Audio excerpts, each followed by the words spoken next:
menyediakan ruang bagi Tuhan dalam hidup. Bersama Endang Silitonga Tanjung, Bible Audio Ministry. Waktunya bersaat teduh dengan Tuhan melalui bacaan Alkitab satu pasal sehari dalam kitab Injil bahagian kedua, kitab Injil Markus pasal yang kelima, dengan perikop Yesus mengusir roh jahat dari orang Gerasa dan Yesus membangkitkan anak Yairus serta menyembuhkan seorang perempuan yang sakit perdarahan. Mari baca Alkitab, mari dengar Alkitab, dan mari lakukan apa yang Allah firmankan di dalam Alkitab. Maka iman dan pengharapanmu tidaklah sia-sia. Tuhan Yesus Allah Putra, Alfa dan Omega memberkati, dan Allah Roh Kudus akan menuntun untuk memahami. Mari memulainya dengan doa dalam hati.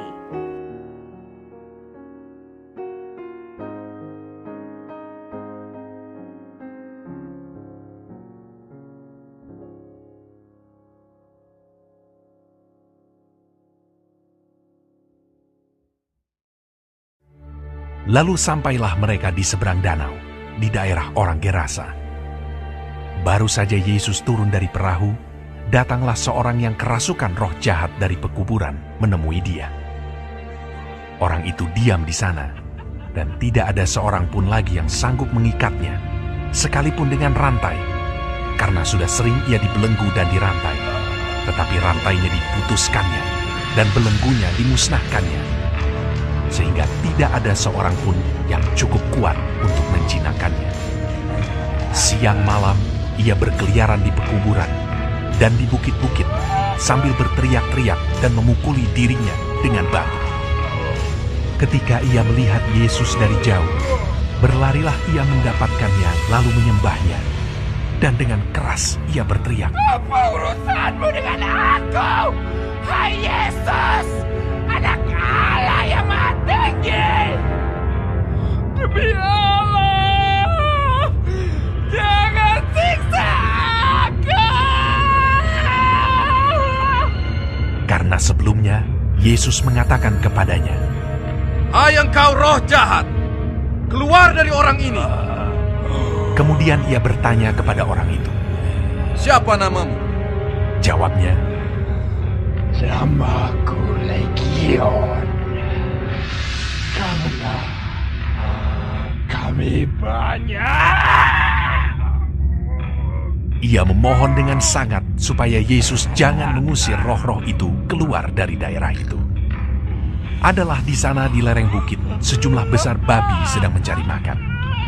Lalu roh-roh itu meminta kepadanya, katanya, "Suruhlah kami pindah ke dalam babi-babi itu.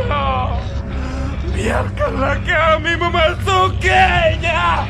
Yesus mengabulkan permintaan mereka. Lalu keluarlah roh-roh jahat itu dan memasuki babi-babi itu. Kawanan babi yang kira-kira 2.000 jumlahnya itu terjun dari tepi jurang ke dalam danau dan mati lemas di dalamnya. Maka larilah penjaga-penjaga babi itu dan menceritakan hal itu di kota dan di kampung-kampung sekitarnya. Lalu keluarlah orang untuk melihat apa yang terjadi. Mereka datang kepada Yesus dan melihat orang yang kerasukan itu duduk, sudah berpakaian, dan sudah waras. Orang yang tadinya kerasukan legion itu. Maka takutlah mereka. Orang-orang yang telah melihat sendiri hal itu menceritakan kepada mereka tentang apa yang telah terjadi atas orang yang kerasukan setan itu dan tentang babi-babi itu. Lalu mereka mendesak Yesus supaya ia meninggalkan daerah mereka. Pada waktu Yesus naik lagi ke dalam perahu, orang yang tadinya kerasukan setan itu meminta supaya ia diperkenankan menyertai dia. Yesus tidak memperkenankannya, tetapi ia berkata kepada orang itu, "Pulanglah ke rumahmu, kepada orang-orang sekampungmu, dan beritahukanlah kepada mereka segala sesuatu yang telah diperbuat oleh Tuhan atasmu, dan bagaimana Ia telah mengasihani engkau." Orang itu pun pergilah dan mulai memberitakan di daerah Dekapolis segala apa yang telah diperbuat Yesus atas dirinya, dan mereka semua menjadi heran. Sesudah Yesus menyeberang lagi dengan perahu, orang banyak berbondong-bondong datang lalu mengerumuni dia. Sedang ia berada di tepi danau, datanglah seorang kepala rumah ibadat yang bernama Yairus. Ketika ia melihat Yesus, tersungkurlah ia di depan kakinya dan memohon dengan sangat kepadanya. Anakku perempuan sedang sakit, hampir mati. Datanglah kiranya dan letakkanlah tanganmu atasnya, supaya ia selamat dan tetap hidup. Lalu pergilah Yesus dengan orang itu. Orang banyak berbondong-bondong mengikuti dia dan berdesak-desakan di dekatnya. Adalah di situ seorang perempuan yang sudah 12 tahun lamanya menderita pendarahan. Ia telah berulang-ulang diobati oleh berbagai tabib, sehingga telah dihabiskannya semua yang ada padanya. Namun sama sekali tidak ada faedahnya. Malah sebaliknya, keadaannya makin memburuk. Dia sudah mendengar berita-berita tentang Yesus, maka di tengah-tengah orang banyak itu, ia mendekati Yesus dari belakang dan menjamah jubahnya. Sebab katanya, asal ku jamah saja jubahnya, aku akan sembuh. Seketika itu juga, berhentilah pendarahannya, dan ia merasa bahwa badannya sudah sembuh dari penyakitnya. Pada ketika itu juga, Yesus mengetahui bahwa ada tenaga yang keluar dari dirinya. Lalu ia berpaling di tengah orang banyak dan bertanya, Siapa yang menjamah jubahku? Murid-muridnya menjawab, Engkau melihat bagaimana orang-orang ini berdesak-desakan dekatmu, dan engkau bertanya siapa yang menjamah aku. Lalu ia memandang sekelilingnya untuk melihat siapa yang telah melakukan hal itu. Perempuan itu yang menjadi takut dan gemetar ketika mengetahui apa yang telah terjadi atas dirinya, tampil dan tersungkur di depan Yesus, dan dengan tulus memberitahukan segala sesuatu kepadanya. Maka katanya kepada perempuan itu, Hai anakku, imanmu telah menyelamatkan engkau. Pergilah dengan selamat dan sembuhlah dari penyakitmu. Ketika Yesus masih berbicara, datanglah orang dari keluarga kepala rumah ibadat itu dan berkata, Anakmu sudah mati. Apa perlunya lagi engkau menyusah-nyusahkan guru? Tetapi Yesus tidak menghiraukan perkataan mereka dan berkata kepada kepala rumah ibadat, Jangan takut, percaya saja. Lalu Yesus tidak memperbolehkan seorang pun ikut serta, kecuali Petrus, Yakobus, dan Yohanes, saudara Yakobus. Mereka tiba di rumah kepala rumah ibadat, dan di sana dilihatnya orang-orang ribut, menangis, dan meratap dengan suara nyaring. Sesudah ia masuk, ia berkata kepada orang-orang itu, Mengapa kamu ribut dan menangis? Anak ini tidak mati, tetapi tidur. Tetapi mereka menertawakan dia. Maka diusirnya semua orang itu.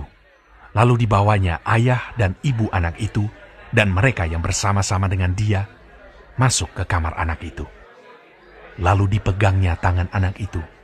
Katanya, Talita kum, yang berarti, Hai anak, aku berkata kepadamu, bangunlah.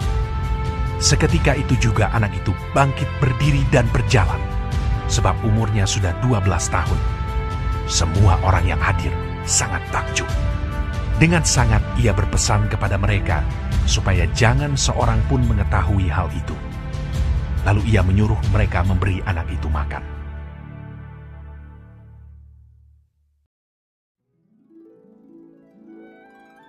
Kita telah menyelesaikan bacaan Alkitab 1 pasal sehari dalam kitab Injil Markus pasal yang kelima. Sedikit perenungan melalui pasal ini tentang belajar bersaksi dengan ayat panduan perenungan terang besar Alkitab Injil Markus 5 ayat 19 dan 20 dengan bunyi nas. Pulanglah ke rumahmu kepada orang-orang sekampungmu, dan beritahukanlah kepada mereka segala sesuatu yang telah diperbuat oleh Tuhan atasmu, dan bagaimana ia telah mengasihani engkau. Orang itu pun pergilah dan mulai memberitakan di daerah Dekapolis segala apa yang telah diperbuat Yesus atas dirinya, dan mereka semua menjadi heran. Sahabat-sahabat firman, sahabat-sahabat surgawi yang dikasihi oleh Tuhan di mana saja Anda berada, ketika Yesus bersiap untuk kembali lagi berlayar dengan perahu, datanglah 2 orang kerasukan setan yang sudah disembuhkan oleh Yesus itu, ingin ikut bersama dengan dia. Lihat Injil Matius 8 ayat 28, Injil Markus 5 ayat 18, dan Injil Lukas 8 ayat 38. Karena mereka merasa aman bersama dengan Yesus, tetapi Yesus menolak permintaan mereka itu dan berkata kepada mereka, "Pulanglah ke rumahmu, kepada orang-orang sekampungmu, dan beritahukan kepada mereka betapa banyak yang telah Tuhan lakukan untukmu, dan bagaimana Ia telah berbelas kasihan kepadamu." Berdasarkan ayat yang ke-19, Injil Markus pasal 5. Sahabat-sahabat firman, sekilas mungkin kita akan menjadi bingung mengapa di kitab Injil Matius mengatakan 2 orang yang kerasukan roh jahat, sedangkan di kitab Injil Markus dan Lukas mengatakan hanya seorang. Sahabat-sahabat firman, sahabat-sahabatku, kita perlu tahu bahwa pencatatan tiap-tiap kitab tidak didiktekan, tetapi diinspirasikan. Matius mencatat 2 orang, tetapi Markus dan Lukas mencatat hanya seorang. Namun adapun kisah ini bukan mau menonjolkan berapa banyak orang, tetapi pencatatan ini dibuat supaya kita mengetahui bahwa peristiwa Yesus mengusir roh jahat dari orang-orang gerasa ini benar-benar terjadi. Sekarang, mengenai Yesus meminta mereka untuk bersaksi. Bagaimana mereka dapat bersaksi? Mereka baru saja mengenal Yesus beberapa jam. Apa yang mereka ketahui tentang Dia dan apa yang dapat mereka bagikan tentang Dia? Namun ketika mereka memberitahukan orang-orang di wilayah Dekapolis tentang pengalaman mereka itu, semua orang menjadi takjub. Lihat ayat yang ke-20 Injil Markus pasal 5. Sahabat-sahabat firman, sahabat-sahabatku, pena ilham ilahi roh nubuat kerinduan segala zaman jilid 1, halaman 365 alinea kedua sampai halaman 368 alinea pertama, menjelaskan bahwa tugas ini adalah pekerjaan bagi mereka. Mereka harus pergi ke rumah orang-orang kafir dan memberitahukan berkat yang telah mereka terima dari Yesus. Tapi sangat sulit bagi mereka berpisah dari juru selamat, karena kesukaran-kesukaran yang besar sudah pasti akan menyerang mereka di dalam pergaulan mereka dengan orang kafir yang tidak lain adalah penduduk negeri itu. Lagi pula, pengasingan mereka dari pergaulan orang banyak kelihatannya membuat mereka tidak layak akan pekerjaan yang telah ditunjukkan oleh Yesus. Tetapi segera sesudah Yesus menunjukkan tugas yang akan mereka lakukan, mereka sudah siap menurutinya, yaitu bukan hanya kepada kaum keluarga dan tetangga saja, mereka harus memberitahukan tentang Yesus, tetapi mereka harus pergi juga ke seluruh Dekapolis, di mana mereka dapat memberitahukan kuasanya yang menyelamatkan dan menjelaskan bagaimana caranya Yesus melepaskan mereka dari setan. Di dalam melaksanakan pekerjaan ini, mereka dapat menerima berkat yang lebih besar daripada jika hanya untuk keuntungan diri mereka sendiri. Mereka tinggal tetap bersama-sama dengan Juru Selamat. Dengan menyebarkan kabar baik tentang keselamatan ini, orang banyak, termasuk juga kita, dapat dibawa lebih dekat kepada Juru Selamat. Sahabat-sahabatku, kedua orang yang pernah dirasuk setan dan yang telah disembuhkan, itulah pekabar Injil yang pertama yang keluar mengabarkan Injil di daerah Dekapolis. Untuk beberapa waktu lamanya, kedua orang inilah yang secara khusus mendengar ajaran Kristus. Karena belum pernah satu khotbah yang diucapkan Yesus didengar oleh telinga mereka.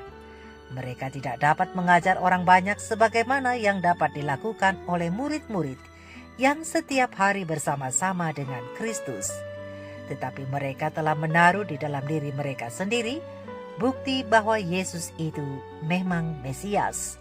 Mereka dapat memberitakan apa yang mereka ketahui, apa yang mereka telah lihat dan dengar, serta apa yang mereka rasakan tentang kuasa Kristus itu. Inilah juga yang dapat diperbuat oleh setiap orang, termasuk kita, yang hatinya telah dijamah oleh anugerah Allah. Yohanes murid yang kekasih menulis, apa yang telah ada sejak semula, yang telah kami dengar, yang telah kami lihat dengan mata kami, yang telah kami saksikan, dan yang telah kami raba dengan tangan kami tentang firman hidup. Apa yang telah kami lihat dan yang telah kami dengar itu kami beritakan kepada kamu juga, berdasarkan 1 Yohanes 1 ayat 1-3. Jadi sebagai saksi-saksi bagi Kristus, kita harus memberitakan apa yang kita ketahui, apa yang telah kita lihat dan dengar, serta apa yang kita rasakan. Jika kita mengikuti Yesus langkah demi langkah, kita mempunyai sesuatu yang benar yang menceritakan mengenai jalan yang melaluinya Yesus telah memimpin kita. Kita dapat menceritakan bagaimana kita telah menguji janjinya dan ternyata janji itu benar. Kita dapat menjadi saksi terhadap apa yang telah kita ketahui mengenai anugerah Kristus itu. Inilah saksi atau kesaksian yang dituntut oleh Tuhan dari kita. Walaupun orang-orang Gerasa tidak mau menerima Yesus, namun Yesus tidak membiarkan mereka tinggal dalam kegelapan yang mereka pilih itu. Waktu mereka meminta Ia supaya undur dari mereka, mereka tidak mendengar firman-Nya. Mereka sama sekali tidak mengetahui apa yang ditolak oleh mereka itu. Oleh sebab itu, Ia mengirimkan lagi terang kepada mereka, yang olehnya mereka tentu tidak akan menolak untuk mendengarkannya, yakni melalui kedua orang yang telah dibebaskan dari roh jahat. Dalam menyebabkan kebinasaan babi-babi itu adalah rencana setan untuk menjauhkan orang banyak dari juru selamat dan mencegah kabar Injil untuk tersebar di daerah itu. Tetapi justru melalui peristiwa ini membangunkan seluruh negeri itu seperti tidak dapat diperbuat oleh yang lain. Lalu mereka menunjukkan perhatian mereka kepada Yesus melalui kedua orang tadi. Sekalipun juru selamat sendiri telah undur dari sana, orang-orang yang telah disembuhkannya tetap menjadi saksi akan kuasanya di tempat itu. Orang-orang yang tadinya digunakan oleh Raja Kegelapan telah disembuhkan menjadi saluran terang juru kabar Anak Allah. Orang-orang menjadi kagum dan mendengarkan berita yang ajaib itu. Suatu pintu telah dibuka buat kabar Injil di seluruh daerah itu. Dan apabila Yesus kembali ke Dekapolis, orang banyak berhimpun mengelilingi Dia. Dan selama 3 hari, bukan hanya penduduk dari satu kota, tetapi ribuan dari segala penjuru daerah itu datang dan mendengar kabar keselamatan. Kekuasaan setan pun takluk di bawah kuasa juru selamat kita, serta pekerjaan si jahat ditaklukkan untuk kebaikan. Pertemuan yang tiba-tiba dengan orang yang dirasuk setan yang dari Gerasa menjadi pelajaran bagi murid-murid dan bagi kita juga. Hal ini menunjukkan betapa dalamnya kemerosotan ke dalam mana setan berusaha menenggelamkan seluruh umat manusia. Lalu kabar Injil Kristus membebaskan manusia dari kuasa setan itu. Orang-orang malang yang tinggal di pekuburan dikekang oleh setan di dalam perbudakan hawa nafsu yang tidak terkendalikan serta diliputi hawa nafsu yang keji, menggambarkan bagaimana jadinya manusia jika menyerah di bawah pengendalian setan. Pengaruh setan akan tetap bekerja keras atas manusia untuk mengharu-birukan perasaan, menguasai pikiran supaya berbuat jahat, dan mengajak melakukan keonaran disertai kekerasan dan kejahatan. Setan akan melemahkan tubuh, menggelapkan pikiran, serta menghinakan jiwa. Dan apabila manusia menolak undangan juru selamat, berarti mereka menyerahkan diri kepada setan. Banyak orang di dalam setiap aspek kehidupan, di rumah tangga, dalam urusan dagang, bahkan di dalam gereja, sedang melakukan hal ini pada masa sekarang. Hal ini disebabkan perbuatan kekerasan serta kejahatan telah merajalela di seluruh dunia. Begitupun kemerosotan akhlak bagaikan kain kafan melingkupi semua tempat kediaman umat manusia. Melalui pencobaan-pencobaannya yang kelihatannya sangat bagus, setan menuntun manusia menuju kepada yang lebih buruk serta jahat, sehingga akhirnya kebusukan dan kebinasaanlah akan menjadi hasilnya. Namun satu-satunya perisai yang jitu melawan kuasa setan itu ialah di dalam kehadiran Yesus. Di hadapan manusia dan malaikat-malaikat, setan telah dinyatakan sebagai musuh manusia dan pembinasa. Tetapi Kristus adalah sebagai sahabat manusia serta pelepas. Rohnya akan memperkembang di dalam manusia semua yang dapat meninggikan tabiat dan memuliakan sifat. Yesus akan mengangkat manusia demi kemuliaan Allah di dalam tubuh, jiwa, serta roh. Sebab Allah memberikan kepada kita bukan roh ketakutan, melainkan roh yang membangkitkan kekuatan, kasih dan ketertiban. 2 Timotius 1 ayat 7. Oleh sebab itu, Bapa memanggil kita untuk memperoleh kemuliaan tabiat Tuhan kita Yesus Kristus. Ia memanggil kita untuk menjadi serupa dengan gambaran anaknya.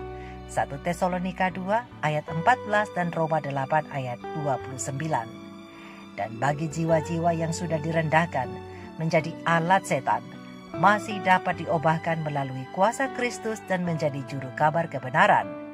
Dan kemudian akan disuruh keluar oleh anak Allah itu untuk memberitakan segala sesuatu yang telah diperbuat oleh Tuhan atasmu dan bagaimana Ia telah mengasihi engkau.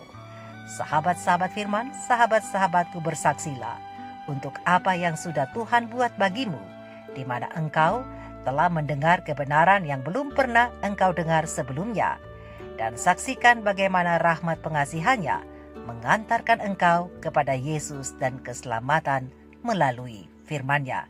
Mari kita renungkan ini bersama. Tuhan Yesus memberkati. Maranatha. Shalom.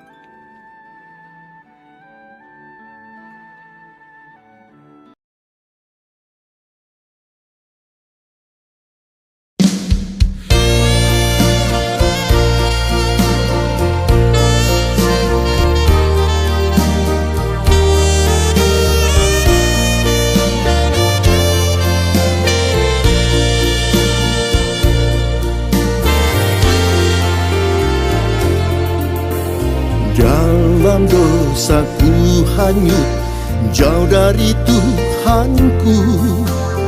Beban dosa mendera, hatiku pun susah. Tuhan Maha Pengasih, Dia dengar tangisku. Ia menyelamatkan, ku takkan hanyut. Jiwa rohku serahkan, untuk ikut Tuhanku. Hidup dari kasih-Nya, penuh dengan syukur. Tuhan Maha Setia, patutlah dipuji. Setia melayani, taat perintah-Nya.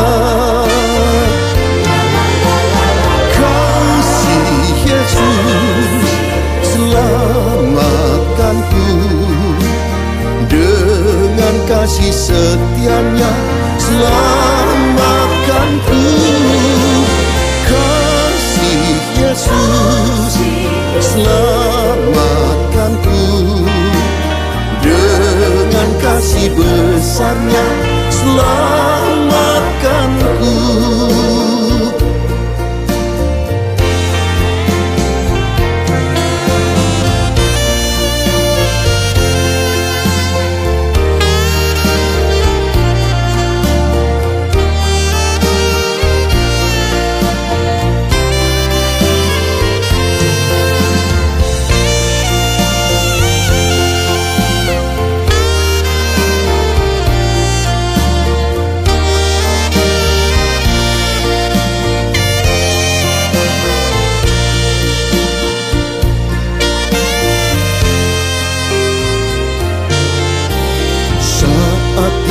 Serang bahaya, ku pandang Tuhanku.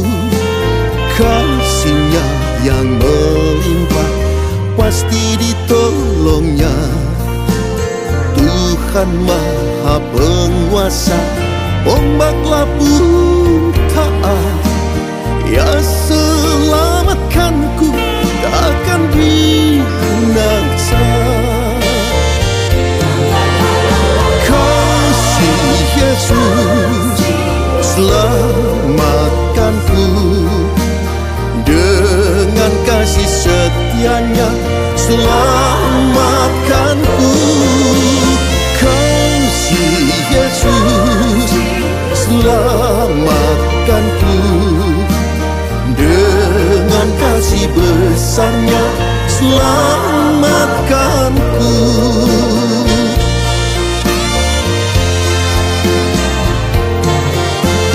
Kasih Yesus, selamatkanku. Dengan kasih setianya, selamatkanku.